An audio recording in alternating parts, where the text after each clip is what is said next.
Hi everyone, welcome to my tutorial on how I draw faces. And in this video, I have broken it down into sections, which you can see on the screen, so you can skip to whichever part you want to watch. But before we get started, I do want to say that this video is sponsored by Skillshare, and I want to thank them for sponsoring another one of my videos. If you guys haven't watched the previous ones that I've done with them, they will be in the cards section. But basically, Skillshare is an online learning community for creators taught by fellow creators. And they've got a range of classes from design classes and business classes and so much more. And you can actually get unlimited access to all of these with a premium membership, which is an annual subscription, and you pay less than $10 a month. What I actually love about this platform is that some of the teachers can provide a worksheet or a project or an assignment for you to do, and you can post it back on the platform and get feedback from the teacher as well as from people who are also watching the class. So I do think it's really good value for money, and it's a really great resource that I highly recommend.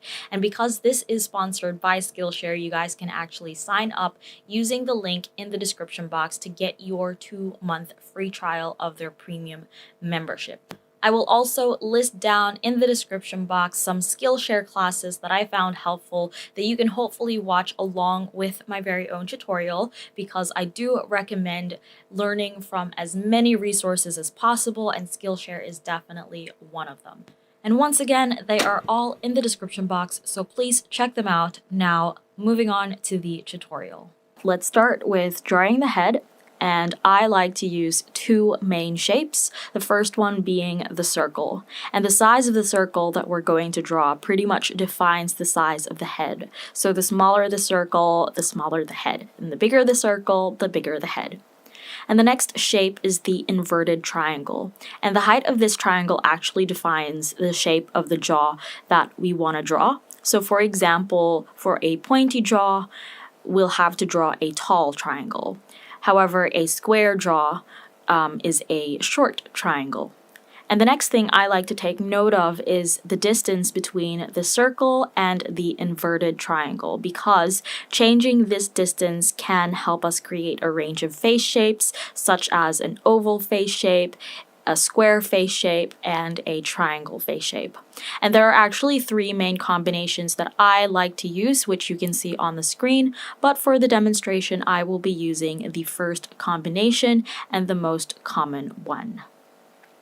Now that we have the basic head shape, let's add in the guidelines for the facial proportions, which is the ratio that I like to use. So let's start by dividing the head into 2 vertical sections and 6 horizontal sections, so that we end up with a total of 7 horizontal lines. And I've named each line as line 1, 2, 3, and so on, so that it's easier to explain. But basically, line 1 is for the top of the head. Line 2 is for the hairline.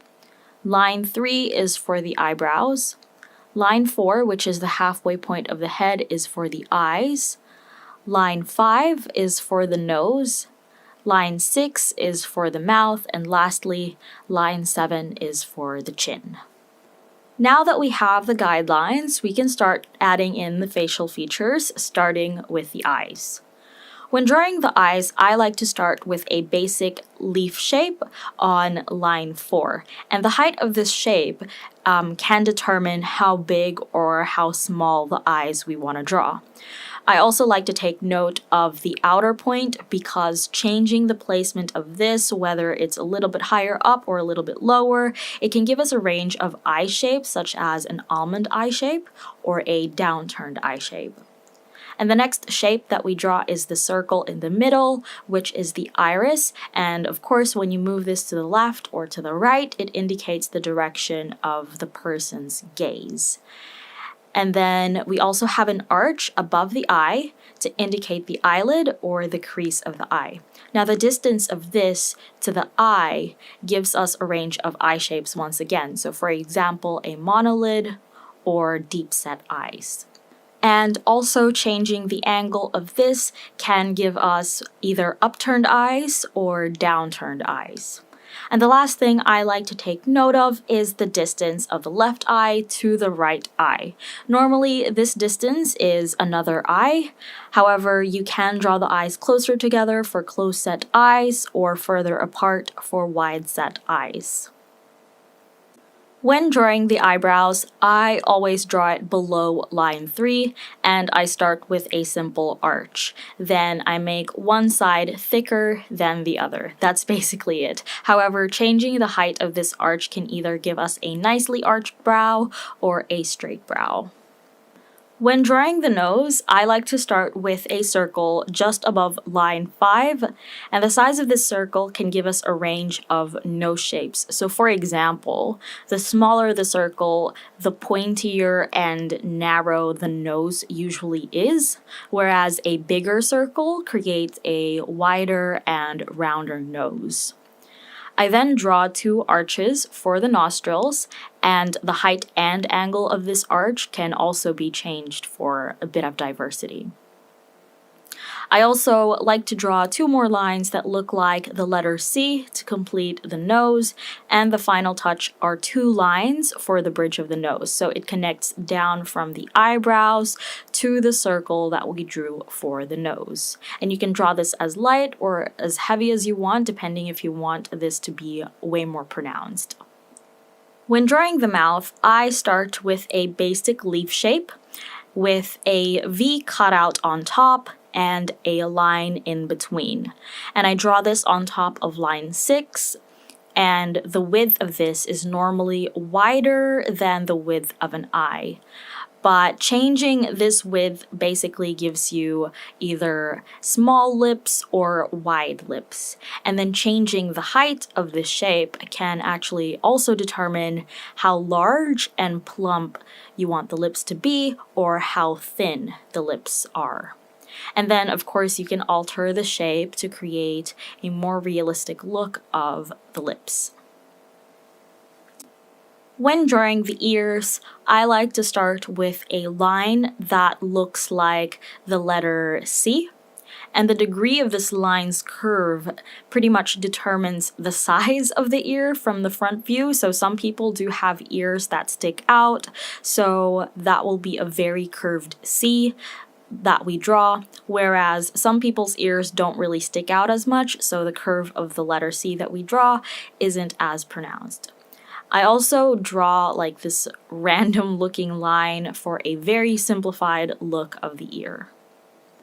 When it comes to drawing the hairline, I have 4 options that I use to create the different face shapes. So for example, we have an arch, which can create an oval face shape. This is very common. We have a pointed arch, which can create a diamond face shape. A straight line can create a square face shape, and lastly, a letter M can create a heart face shape. However, sometimes this won't even come in handy since hairlines are normally hidden due to different hairstyles, for example, when you draw someone with bangs. The last thing I like to add to my portraits are circles or ovals, and I actually use the circle that we initially drew for the head as a guide when placing the ovals for the cheeks. I do like to add these, but for you, it's optional. However, if you've been following my style and my art, you would know that I like to add these for my portraits. I also like to draw an oval on the forehead just between the eyebrows, as this will help me when I color the face in later. And then lastly, I like to add a circle on the chin just underneath the mouth, as this one helps me shape the jaw. And as a bonus, feel free to draw the neck. For a more realistic look and something that I personally like, I draw it almost as wide as the jaw. However, you can change the width to make it nice and slender. And once you've added in all of the facial features and the hair as well, which will hopefully be in another video, you finally have drawn a face. So when it comes to drawing faces and pretty much anything, I highly recommend using references, because reference images are very helpful when you're just starting out to draw. And it also gives you an idea of the diversity in faces, face shapes, and facial proportions. So I do hope that you've got an idea of what the basics are and how you can change that up through this video. I also highly recommend practicing regularly to try out other combinations and pretty much to experiment with the guidelines that I've shown you in this video. There are honestly no rules. Anything that I've showed you in this video only serves as a guide. So technically, it is up to you whether or not you want to follow them. But I do hope that you have found this helpful. In the description box are some links to resources and an exercise sheet that I've also included. And lastly, of course, I hope that your main takeaway from this is to have fun, because that's the most important part of drawing. Have fun and enjoy the process. So if you like this video, and I hope that you did, if you found this helpful, and I also hope that you did, please give this video a thumbs up, leave a comment in the comment section down below of anything you'd like to see from me in the future, because I would like to bring this channel back to life. Subscribe if you haven't already for more content from me. Feel free to share this video as well. And thank you so much for watching, and I will see you in my next one.